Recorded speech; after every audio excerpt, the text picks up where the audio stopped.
तो चलिए बात करते हैं स्ट्रेटजी की। क्या स्ट्रेटजी है, कैसे इसमें आपको काम करना है, किस किस तरीके की इसके टर्म्स एंड कंडीशंस हैं। पहले मैं स्ट्रेटजी को एक्सप्लेन करने से पहले आपको डिस्क्लेमर दे देता हूँ। तो वो डिस्क्लेमर आपको पढ़ना और सुनना और समझना बहुत ज़रूरी है। पहली चीज़, we are not any SEBI registered advisor और कंसल्टेंट, कि आप हमारे एडवाइस पे या हमारी मेरे द्वारा दी हुई किसी भी टिप कॉल एडवाइस पे आप काम करो, वो मैं देता नहीं हूँ। दूसरी, अगर मैं कोई स्ट्रेटजी आपके साथ शेयर कर रहा हूँ, ये is based on my experience, my views and my observation and returns I have made on this strategy. जैसा मैंने इस पर काम किया है, जैसा मैंने बैक टेस्ट किया है, जैसा मैं इस पर अभी करंटली काम कर रहा हूँ, उसके बेसिस पे मैं आपके साथ अपनी सिर्फ स्ट्रेटजी शेयर कर रहा हूँ। I am not claiming any type of returns on this strategy. जो मैं टर्म्स एंड कंडीशन दे रहा हूँ वो आपको उसमें अप्लाई करनी होंगी।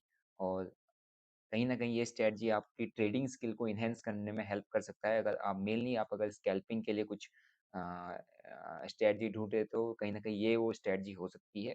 तो चलिए हम डायरेक्ट डिस्क्लेमर पर चलते हैं।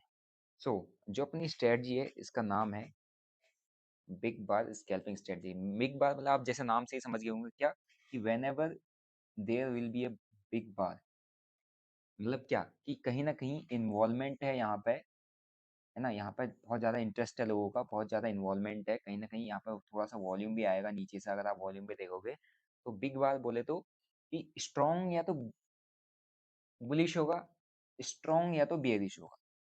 सिंपल सी बात है।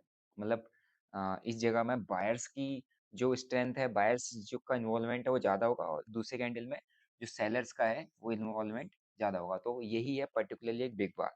इसी को बिग बार कहते हैं, है ना। कंप्लीट हेल्थी बिग बार होती है जिसके अंदर जो या तो complete open equal to high and closing equal to low, या open equal to low closing equal to high, complete एक बिग बार होती है। तो मेनली जो स्ट्रेटजी है उसी के बेसिस पे है। तो चलिए पहले मैं आपको इसकी टर्म्स एंड कंडीशंस या इसका डिस्क्लेमर दे देता हूँ। ओके, तो ये डिस्क्लेमर है, आप पहले इसको थोड़ा ढंग से समझ लेना, ताकि आप स्ट्रेटजी पे जाने से पहले चीज़ों को समझो फिर जाके काम करो। ठीक है, तो इंट्रो है जो स्ट्रेटजी का। This strategy is particularly for option buyer and those who want to do scalping. Simple सी बात है, ऑप्शन बाइंग के लिए है। ऑप्शन बाइंग मैं करता हूँ तो मैं इसको बाइंग के लिए यूज़ करता हूँ। और मेनली मैं स्कैल्पर हूँ, तो आप मेरे से सिर्फ स्कैल्पिंग की ही चीज़ें एक्सपेक्ट कर सकते हैं, तो mainly for scalping. And second thing, जिस स्ट्रेटजी को मैं ऑलमोस्ट 1 साल से बैक टेस्ट कर रहा हूँ, तो और लास्ट 2 मंथ्स में मैंने इसमें अराउंड 200% का रिटर्न बनाया हुआ है, जिसका मैंने आपको पूरा शोकेस किया था पिनर 10 लाख से, अब मैं 30 लाख लेके गया था बाय यूजिंग दिस स्ट्रेटजी। और इसको मैं लास्ट 2 मंथ से इस पर मैं अपना कैपिटल लगा के काम कर रहा था, तो इसका अराउंड 200% का रिटर्न अभी उसमें थोड़ा और इंक्रीज होगा, थोड़ा और रिटर्न उसमें बढ़ते जाएगा अगले 5-6 महीने। मैं भी उसी स्ट्रेटजी पे काम कर रहा हूँ, तो वही स्ट्रेटजी मैं आपको दे रहा हूँ।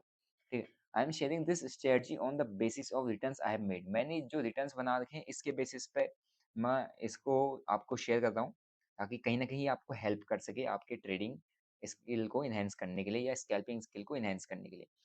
आई hope this strategy can help you to improve trading skill. I don't claim any guarantee return by this strategy. Simple सी बात है, स्ट्रेटजी से पैसा नहीं बनेगा। अगर आपका माइंडसेट, डिसिप्लिन, रूल्स रेगुलेशन आपको नॉलेज नहीं है, आप खाली स्ट्रेटजी पे काम कर रहे हो, तो इससे पैसा नहीं बनने वाला। तो इसलिए मैंने क्लियरली मेंशन किया हुआ है, this strategy is for educational purpose only. Educational purpose के लिए मैं इसे शेयर कर रहा हूँ। यहाँ पे किसी टाइप का मैं कोई क्लेम नहीं कर रहा हूँ या कोई गारंटी नहीं ले रहा हूँ इसके आगे पीछे।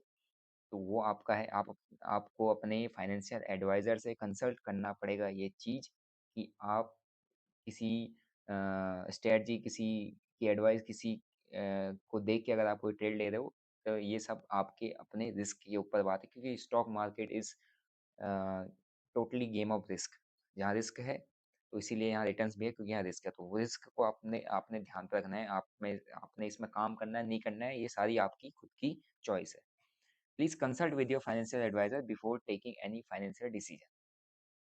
तो इस पूरी स्टेटमेंट का आपको कंप्लीट मतलब पता होगा कि मैं ये क्यों कह रहा हूँ। तो प्लीज इन सबको पहले रीड कर लीजिए, फिर जाके आप आगे बढ़िए।